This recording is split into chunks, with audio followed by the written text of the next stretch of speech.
ప్రస్తుతం మనం Visakhapatnam RK beach Novotel సమీపంలో ఉన్నాం. అయితే నౌ హోటల్‌కి ఎదురుగా ఉన్న పార్క్ ఏదైతే చిల్డ్రన్స్ పార్క్ ఉందో, ఈ చిల్డ్రన్స్ పార్క్‌లో పార్క్ కింద ఇసుక వద్ద అంటే సముద్రం తాకిడి ఎక్కువగా ఉండడం వల్ల గతంలో ఒక తుఫాను కారణంగా ఇక్కడ గోడ అయితే పడిపోవడం జరిగింది. అంటే పార్క్ వద్ద ఉన్న మొత్తం గోడ అంతా పడిపోవడం జరిగింది. ఈ పడిపోవడం వల్ల ప్రస్తుతం ఈ పార్క్‌కి సంబంధించిన సిబ్బంది ఎవరైతే ఉన్నారో వారు ఇసుక బస్తాలు పెట్టడం జరిగింది. ఇవి అంటే ఈ ఇసుక బస్తాలు ఎందుకు ఉపయోగపడతది? ఎందుకు పెట్టారన్నది చూసుకుంటే సముద్రం తాకిడి ఏదైతే ఎప్పుడైనా తుఫాను గాని, ఇతర కారణాల వల్ల సముద్రం పొంగి ముందుకు వచ్చినప్పుడు ఈ గోడ పడిపోయింది కదండీ! ఆ గోడ పడిపోకుండా ఇలాగే మరెన్నైనా కన్‌స్ట్రక్షన్ చేసినప్పుడు ఫ్యూచర్‌లో అంటే రానున్న రోజుల్లో దీనికి సంబంధించి డెవలప్‌మెంట్ వర్క్ ఏదైనా గాని చిల్డ్రన్ పార్క్ సంబంధించి డెవలప్‌మెంట్ వర్క్ ఏదైనా చేయాలనుకుంటే మాత్రం ఈ ఒత్తిడి వల్ల మళ్ళీ చేసింది మళ్ళీ వృధా అవుతుందనే కారణంతో ఈ ఇసుక బస్తాలు ఏవైతే ఉన్నాయో పెద్ద గోని సంచుల్లోని ఈ ఇసుకను పెట్టి ఇసుకను నింపి అది లైన్ మొత్తం బస్తాల వారీగా పేర్చారు. ఈ బస్తాలు ఎందుకు ఉపయోగపడతదన్నది చూసుకుంటే సముద్రం తాకిడి ఏదైతే ఉందో ఒత్తిడికి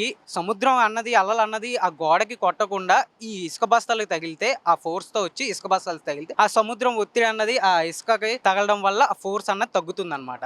ఆ ఫోర్స్ తగ్గి ఆ ప్రెషర్ అన్నది కంట్రోల్ అవుతుంది. ఈ కంట్రోల్ అవ్వడం వల్ల ఇది రానున్న రోజుల్లో ఎలాంటి డెవలప్‌మెంట్ పార్క్ డెవలప్‌మెంట్ గాని, ఇక్కడ సంబంధించి ఎలాంటి రోడ్డు గాని, ఈ వీట్లికి ఏ నష్టం జరగకుండా సముద్రం ఎంత ఒత్తిడితో వచ్చినా, ఎంత తాకిడి గట్టిగా ఉన్నా సరే, అది సముద్రం వరకే ఆగిపోతుంది. దానివల్ల ఫ్యూచర్‌లో ఎలాంటి ఇబ్బందులు రాకుండా ఉండాలనే కారణంతో ఈ ఇసుక బస్తాలు పెట్టడం జరిగింది. ఈ ఇసుక బస్తాలు పెట్టడం తాత్కాలికంగా ఉపయోగపడుతుందే తప్ప ఫ్యూచర్‌లో అంటే చివరి వరకు ఉండే అవకాశాలైతే కనబడదు. ఇది కొంతవరకు ఈ ఇసుక బస్తాలన్నది ఉపయోగపడుతుంది. అంటే తాత్కాలికంగా మాత్రమే ఇది ఆ ఒత్తిడిని ఆపగలుగుతుంది.